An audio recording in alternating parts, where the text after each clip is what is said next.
Hey, how's it going today, guys? This is Eric again, doing another video slideshow on this Volkswagen Passat, owned by Mr. Scott Buwalda at Hybrid Audio Technologies in Dawsonville, Georgia. So I finished this job a couple months ago and never got a chance to post it, so I figured I'd go around and finally get to it. So this vehicle is a very simplistic vehicle.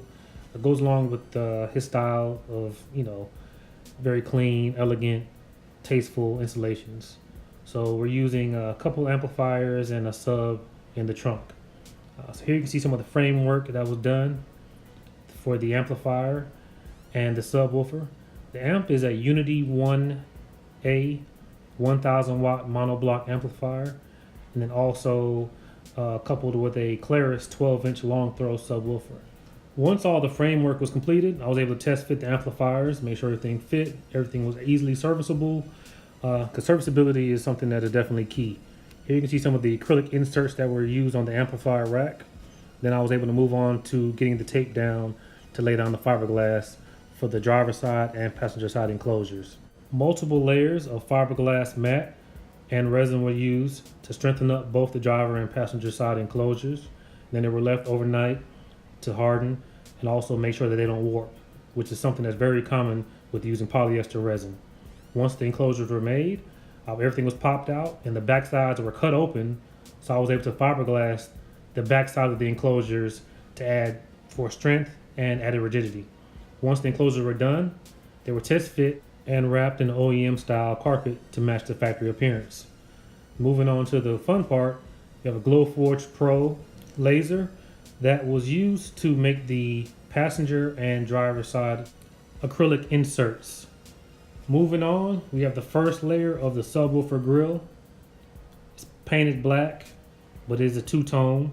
So the first layer has a black paint with pressed grills.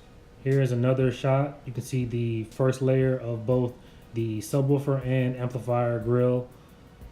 And here's another shot as well.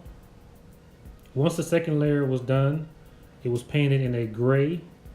Here you can see the Hybrid Audio logo etched in with the laser.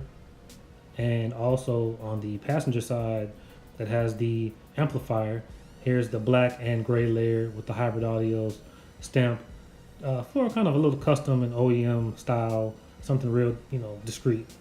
Here is the second layer being snapped in.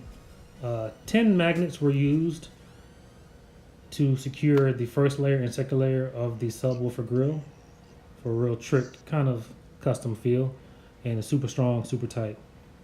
Moving on to the wiring, here we have stinger wire used throughout the vehicle. Everything is wrapped in spiral Tesa tape to kind of match the German way of how they wrap their wire. All the wires secured in a very OEM, very secured way. Wire frills were used. And then also under the seat was a match PP86 DSP amplifier that powers all of the interior speakers. Here's a shot. Everything is OEM. Didn't lose a spare tire well. Here's another shot of the amplifier rack with the acrylic inserts. And when you light up or turn on the amplifier, you can see the Hybrid Audio logo through the grill mesh. Here's another shot of that. Very elegant, very classy, nothing too flashy. And moving on to the dash, we have a set of Unity 2-inch wideband drivers. Acrylic rings were used to place over these speakers for a more OEM finished product. I don't have pictures of that at the moment, but when I do get pictures of the finished product, I will post them on the YouTube channel as well. But I just want to say thank you so much for taking the time to watch this video. I appreciate you guys so much. And for the support, it means a lot. So thank you so much.